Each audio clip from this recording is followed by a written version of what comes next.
예루살렘을 치러 올라온 모든 민족 가운데서 살아남은 사람들은 해마다 예루살렘으로 올라와서 왕이신 만군의 주님께 경배하며 초막절을 지킬 것이다. 이 세상의 어느 백성이라도 예루살렘에 올라와서 왕이신 만군의 주님께 경배하지 않으면 그들의 땅에는 비가 내리지 않을 것이다. 이집트 백성이 예루살렘으로 올라와서 어울리지 않으면 그들의 땅에도 비가 내리지 않을 것이다. 주님께서는 초막절을 지키러 올라오지 않은 이방 나라들에게 내리실 그 똑같은 재앙을 그들에게도 내리실 것이다. 이것은 초막절을 지키러 올라오지 않은 이집트 사람과 모든 이방 민족이 받을 벌이다. 그날이 오면 말방울에까지 주님께 거룩하게 바친 것이라고 새겨져 있을 것이며 주님의 성전 안에 있는 모든 솥이 제단 앞에 있는 그릇들과 같이 거룩하게 될 것이다. 예루살렘과 유다에 있는 모든 솥도 만군의 주님께 거룩하게 바친 것이 되어 제사를 드리는 사람들이 와서 그 솥에 제물 고기를 삶을 것이다. 그날이 오면 만군의 주님의 성전 안에 다시는 상인들이 없을 것이다. 할렐루야, 참 좋은 아침입니다. 오늘 하루도 하나님의 말씀 안에서 승리하는 우리 모두가 되기를 간절히 기도합니다. 스가랴는 하나님께서 그 백성들을 위해 보내주실 진정한 평화의 왕의 임재를 전했습니다. 우리는 앞선 스가랴 말씀들을 통해 그 왕이 예수 그리스도시며 그 백성이 십자가의 은혜를 받은 우리라는 사실을 함께 보았습니다. 이 사실을 기억하며 오늘의 말씀을 나누기에 앞서 잠깐 우리의 하루를 잘 생각해 봅시다. 십자가의 은혜로 구원을 입은 여러분의 하루는 정말 다시 오신 왕이신 예수 그리스도 안에서 승리의 누림이 있는 평화의 삶입니까? 만약 여러분의 지금 모습이 예배는 드리지만 출석 체크하듯 예배를 드리고 있다면, 또는 오늘 아침이 예배가 끝나자마자 앞으로 펼쳐질 하루를 생각하며 한숨이 절로 나오는 아침이거나 여러분의 일상이 일에 치이고 관계에 눌리며 재정의 압박에 시달리는 당장 내일 일이 두려워 오늘을 겨우겨우 버텨가는 하루의 반복이라면, 그렇게 우리의 왕이신 예수 그리스도가 오셨음에도 삶에 대한 누림이 없는 모습이라면, 오늘 우리가 함께 나눌 이 본문은 이미 오신 왕이신 예수 그리스도와 함께 완성될 하나님 나라를 기다리며 이 땅을 살아가는 우리에게 있어 너무나도 중요한 이야기를 담고 있습니다. 왜냐하면 오늘 본문이 우리에게 하나님 백성들이 왕과 함께 누리는 승리가 그들의 삶에서 어떻게 드러나는가를 증거하고 있기 때문입니다. 오늘 본문이 증거하고 있는 왕이신 예수 그리스도와 함께 승리를 누리는 하나님 백성의 삶은 어떤 모습일까요? 스가랴 14장 16절에서 21절은 여호와의 날, 왕께서 다스리실 때 살아남은 모든 백성이 드리는 예배를 통해서 우리에게 그 답을 보여줍니다. 오늘 말씀을 통해 우리의 예배를 돌아보고 예배 가운데 하나님 나라를 회복하는 기쁨이 충만한 우리 모두가 되기를 간절히 기도합니다. 여러분, 오늘 본문이 증거하는 예배의 가장 큰 특징이 무엇입니까? 그것은 바로 살아남은 모든 민족이 함께 주를 예배한다는 것입니다. 초막절은 이스라엘 백성들이 광야 생활을 기억하며 하나님께서 그들을 공급하시고 이끄셨음을 감사하는 절기입니다. 그런데 본문이 말하기를 그 절기에 모든 민족이 함께 예루살렘으로 올라와 주께 경배함으로 지킨다 라고 합니다. 분명 살아남은 사람들 중에는 이스라엘을 공격했던 원수들도 있을 것입니다. 그런데 그러한 그들이 왕이신 하나님을 예배하는 예배자가 된다는 것이죠. 왜입니까? 그것은 살아남은 모든 이들이 하나님을 경험했기 때문입니다. 그들은 왕이신 하나님께서 어떤 분이신지를 심판과 회복, 위로와 징계를 경험하며 알게 되었습니다. 그런 그들이 하나님의 능력을 인정하며 하나님이야말로 진정한 세상의 왕이시고 나의 주라는 사실을 고백하는 행동이 바로 예배인 것이죠. 예배는 단순한 예식이 아닙니다. 하나님 백성에게 예배는 주를 향한 믿음의 고백이자 겉으로 드러나는 마음의 고백인 것입니다. 그렇기에 믿음이 있는 하나님 백성에게 있어 예배는 선택이 아니라 필수입니다. 예수 그리스도는 우리에게 오신 진정한 왕이십니다. 그 예수님을 통해 우리는 하나님의 우리를 향한 참된 사랑과 사망 권세를 이기신 능력을 경험했습니다. 하나님을 대적하던 자들도 이러한 하나님을 경험하고 나면 예배할 수밖에 없는 분이 바로 하나님이신 거죠. 그런데 자신이 하나님을 믿는다, 예수 그리스도가 나의 구주다라고 고백하면서 정작 그러한 사람이 예배를 소홀히 한다면 그것은 앞뒤가 맞지 않는 것이죠. 사랑하는 여러분, 지금 말씀 앞에 나온 여러분에게 있어 예배는 어느 정도로 중요합니까? 여호와의 날 왕을 통해 그 백성에게 주어질 진정한 평화와 안식, 주께서 허락하신 능력을 경험하시길 원한다면 먼저 우리는 우리가 그리스도를 진정한 왕으로 믿음으로 그분을 온전히 예배하고 있는지 점검해 봐야 합니다. 오늘 본문 17절에서 19절은 하나님을 경험한 이들 중 하나님을 온전히 예배하지 않는 자들의 결말이 어떠한지를 분명하게 밝히고 있습니다. 여러분, 예배하지 않는 자가 받는 벌이 무엇이었습니까? 그들에게는 비가 없다는 것입니다. 만약 비가 계속 내리지 않으면 어떻게 되죠? 모든 생물이 말라 죽게 됩니다. 이는 아무리 큰 강을 소유한 이집트라 해도 피할 수 없는 재앙인 것입니다. 예배가 없으면 이 비가 없는 것이죠. 하지만 이것은 동시에 예배가 있으면 비가 있음을 말해주는 것이기도 합니다. 물론 우리는 예수 그리스도의 십자가 은혜로 하나님 나라의 임의와 아직 사이에서 승리의 약속을 이미 받았고 그것을 충분히 주 안에서 누릴 수 있게 되었지만 왕 대신 그리스도께서 다시 오셔서 완전히 이 믿음의 싸움을 끝내시기 전까지는 우리를 속여 은혜 가운데 나아가는 것을 가리려 하는 그 사단의 꾀에 넘어가지 않도록 끊임없이 하나님을 붙잡고 은혜의 공급을 받아야만 합니다. 그렇기에 이미 생명을 받은 우리에게 있어 예배는 우리가 받은 은혜에 대한 온전한 반응인 것입니다. 우리가 예배에서 생명을 얻는 것은 물론 아닙니다. 하지만 우리가 생명을 얻었기 때문에 예배하는 것이죠. 이렇게 우리가 예배를 드릴 때 우리가 드리는 예배를 통해서 우리는 우리가 얻은 그 생명이 더욱 풍성해짐을 경험할 수 있게 되는 것입니다. 만약 그저 출석 체크하듯 주께 드리는 진정한 믿음의 고백 없이 예배에 나아가고 있다면 그것은 진정한 예배가 아닌 것이죠. 그리고 이것이 예배가 아니기에 그러한 형식적인 참여는 우리가 받은 새 생명을 깨닫고 이기도록 공급하는 그 은혜를 충분히 회복하게 할 힘이 없습니다.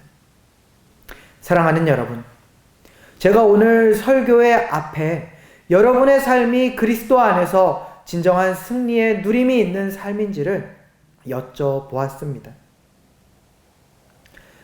하나님 백성인 우리가 주 안에서 누리는 생명의 풍성함의 근원이 바로 예배인데 그 예배로부터 공급되어지는 것이 없다면, 즉 우리의 삶에 진정한 하나님 나라에 대한 그 은혜의 누림이 없다면 우리는 그 근원이 되는 우리의 예배 자리를 점검해봐야 하는 것이기 때문입니다. 물론 하나님의 은혜가 예배만을 통해서 오지는 않습니다. 말씀 묵상을 통해서도, 기도를 통해서도, 성도의 교제를 통해서도 은혜는 흘러옵니다. 그러나 예배는 이 모든 은혜의 통로가 한자리에 모이는 은혜의 집중과도 같은 것이죠. 예배에는 말씀도 있고요, 기도도 있고, 찬양도 있고, 교제도 있습니다. 그렇기에 우리는 이 예배가 우리 신앙생활의 중심이라고 말해도 과언이 아닌 것입니다. 여러분, 오늘 우리의 예배는 정말 우리의 생명이 회복되어지는 그러한 은혜의 단비가 충만히 내리는 예배입니까? 여러분의 예배는 여러분이 예배를 마치고 나서 한 주간 버틸 영적인 생명의 공급을 흘려 넘치게 만드는 예배입니까? 아니면 그저 의무를 마친 것과 같은 무언가 출석만 체크한 것 같은 예배입니까? 사랑하는 사랑 믿는 교회 성도 여러분, 만약 우리가 예배를 통해서 진정한 생명의 비의 공급을 받고 있다면 그 증거는 우리의 삶에서 반드시 드러나게 됩니다. 예배당 안에서만 은혜를 받고 감동받다가 예배당 문을 나서는 순간 다시 무기력한 일상으로 돌아갑니까? 그렇다면 그것 또한 우리가 예배를 회복해야 되는 이유가 됩니다. 진짜 예배는 우리의 일상을 변화시킬 힘을 가지고 있습니다. 진짜 예배는 주일만이 아니라 월요일부터 토요일까지 우리의 삶 전반을 바꿀 힘이 있는 것이죠. 그렇다면 예배를 통해서 공급받은 생명이 우리의 삶에서 어떻게 드러나게 되는 것이죠? 오늘 본문 20절에서 21절이 그 놀라운 답을 우리에게 보여줍니다. 우리 한번 함께 20절에서 21절까지 말씀을 읽어보도록 하겠습니다. 함께 읽습니다. 그날이 오면 말방울에까지 주님께 거룩하게 바친 것이라고 새겨져 있을 것이며 주님의 성전 안에 있는 모든 솥이 제단 앞에 있는 그릇들과 같이 거룩하게 될 것이다. 예루살렘과 유다에 있는 모든 솥도 만군의 주님께 거룩하게 바친 것이 되며 제사를 드리는 사람들이 와서 그 솥에 제물고기를 삶을 것이다. 그날이 오면 만군의 주님의 성전 안에는 다시는 상인이 없을 것이다. 여러분, 이 말씀이 우리에게 무엇을 보여줍니까? 여기서 말의 방울이라고 하는 것은 전쟁터에서 사용되어지는 가장 일반적인, 어찌 보면 무력을 상징하는 세속적인 도구이기도 합니다. 그런데 그 말방울에 무엇이 새겨진다고 하죠? 주님께 거룩함. 이것이 사실은 어디에 새겨지던 문구인가 하면요, 출애굽기 28장 36절을 보면 대제사장에 관해 새겨지는 문구였습니다. 가장 거룩한 곳, 가장 거룩한 사람에게만 허락되던 그 표시가 이제는 전쟁터의 말방울에까지 새겨진다는 것을 말하는 것이죠.